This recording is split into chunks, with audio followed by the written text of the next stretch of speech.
বাড়িতে কয়েকজন আত্মীয় এসেছে, একটু ভালো করে বাজার করতে হবে। এদিকে মাসের শেষ। হরিসাধনের পকেটে টান।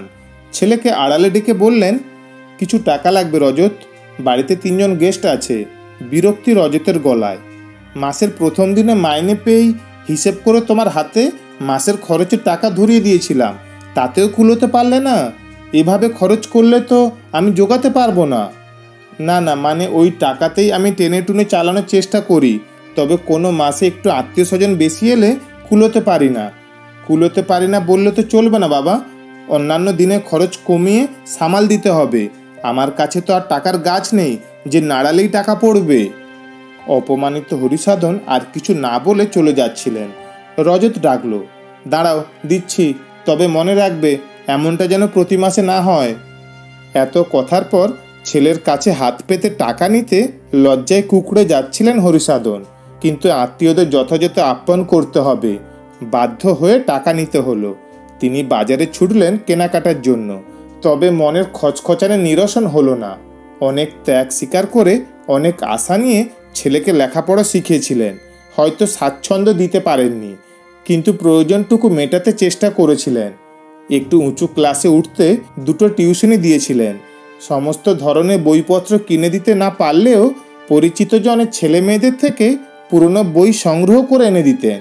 মাঝে মাঝে পড়াশোনায় খোঁজ খবরও নিতেন ছেলের পাশে বসে।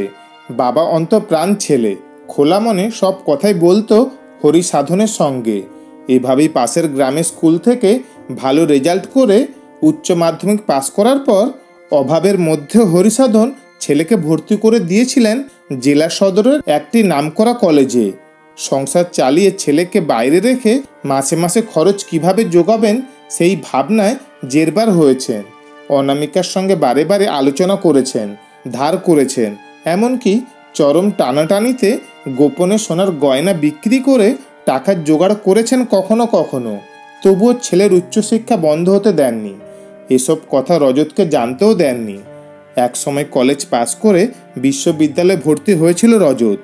হরিসাধন মনে মনে গর্ববোধ করতেন, নিজের বেশি দূর পড়াশোনা হয়নি ঠিকই, তবে ছেলে অনেক লেখাপড়া শিখে চাকরি করবে, সংসারের অভাব দূর হবে, গায়ের 5 জনে মান্যি করবে। সকলের কাছে তখন ছেলের সাথে সাথে নিজেরও সম্মান বাড়বে।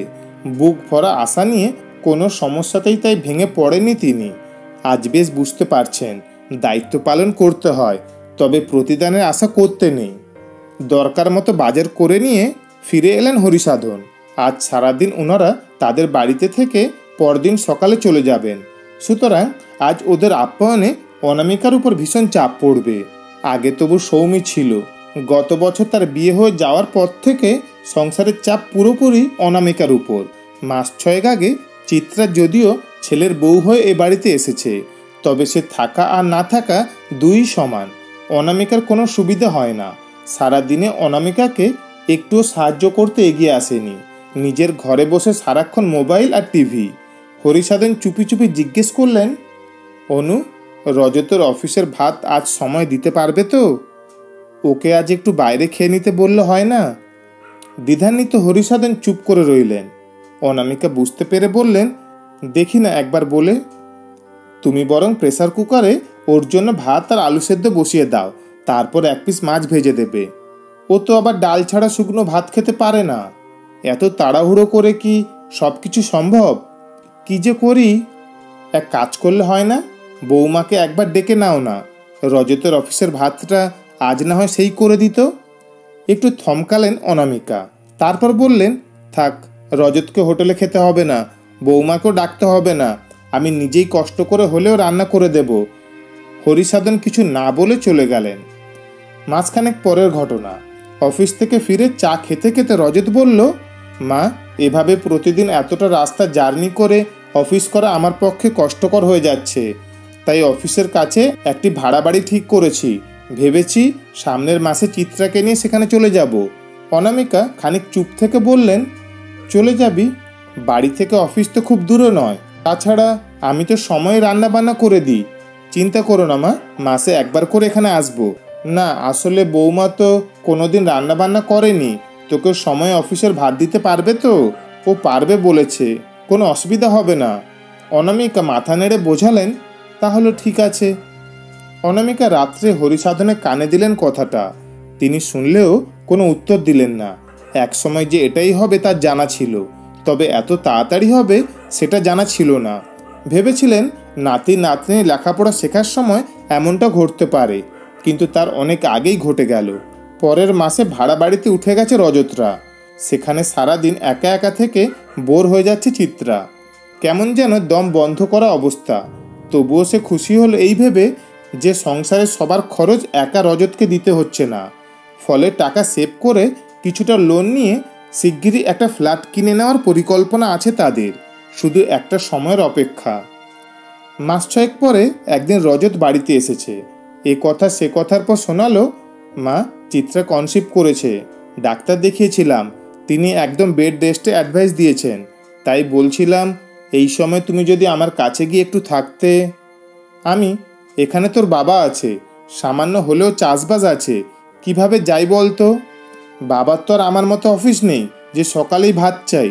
তাছাড়া বাবা রান্না করতে পারে, দুপুরে যখন হোক দুটো ফুটিয়ে নিলেই হলো। তুইও তো দুপুরে অফিস ক্যান্টিনে খেয়ে চালিয়ে দিতে পারিস বাবা। রাত্রে নিজের মতো যা হোক দুটো রান্না করে নিলেই হলো। আমার একার হলে যা হোক করে চালিয়ে নিতাম, কিন্তু চিত্রা আছে।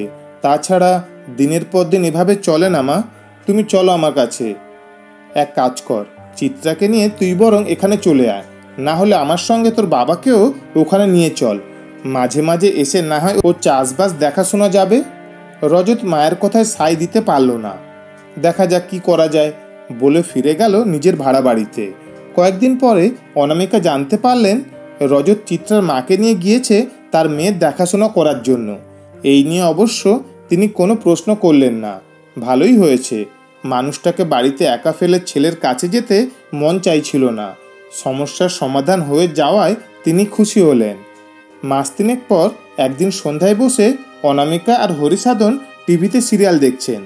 রজতের কাছ থেকে ফোন এলো। ফোন ধরলেন অনামিকা। হ্যাঁ রজত, কেমন আছিস বাবা? বৌমা ভালো আছে? বিষাদ ভরা গলায় রজতের উত্তর, ভালো নেই মা, একটা বিরাট ক্ষতি হয়ে গেছে। চমকে উঠলেন অনামিকা। ক্ষতি? কি ক্ষতি? চিত্রার পেটের সন্তান নষ্ট হয়ে গিয়েছে, বেড রেস্ট থেকেও রক্ষা করা গেল না। তৎক্ষণাৎ কোনো উত্তর দিতে পারলেন না অনামিকা। ভীষণ কষ্ট পেলেন। বংশের উত্তরাধিকারী এভাবে নিঃশব্দে চলে যাবে ভাবতে পারেননি। বললেন, বৌমা এখন তাহলে কোথায় আছে? ও খুব মুষড়ে পড়েছে। আজই ওকে শাশুড়ির সঙ্গে বাপের বাড়িতে পাঠিয়ে দিয়েছি। একটু ধাতস্থ হলে ফিরে আসবে। ততদিন পর্যন্ত আমি একাই চালিয়ে নেব। তোকে অত কষ্ট করতে হবে না বাবা। তুই এখন আগের মতো বাড়ি থেকে যাতায়াত কর, আমি রান্না করে দেব, তাহলে সময় দুটো খেয়ে যেতে পারবি। ঠিক আছে, ভেবে দেখছি, খুব খারাপ লাগছে। মন খারাপ করিস না, এ সময় একা একা থাকলে বেশি মন খারাপ হবে। কিছু না ভেবে তুই এখানে চলে আয়। আর ভাবতে পারল না রজত। বলল, তাই হবে। কাল তাহলে অফিস করে তোমাদের কাছে চলে যাব। ভাবছি চিত্রাকেও ভাড়া বাড়িতে না এনে তোমাদের কাছে ফিরে নিয়ে যাব। এখন আপাতত ভাড়া বাড়ি ছেড়ে দেব। তাই কর তবে, এই নিয়ে কিছু ভাবিস না, আমাদের কোনো অসুবিধা হবে না। মায়ের সঙ্গে কথা বলে কিছুটা হালকা হয় রজত। সন্তানের বিপদের সময়ে মায়ের চেয়ে বড় ত্রাতা আর কেউ হয় না। শুনছিলেন আজকের গল্প উত্তরাধিকার, কলমে প্রদ্যোৎ পালই। গল্পটি ভালো লাগলে লাইক, কমেন্ট, শেয়ার করবেন। ধন্যবাদ।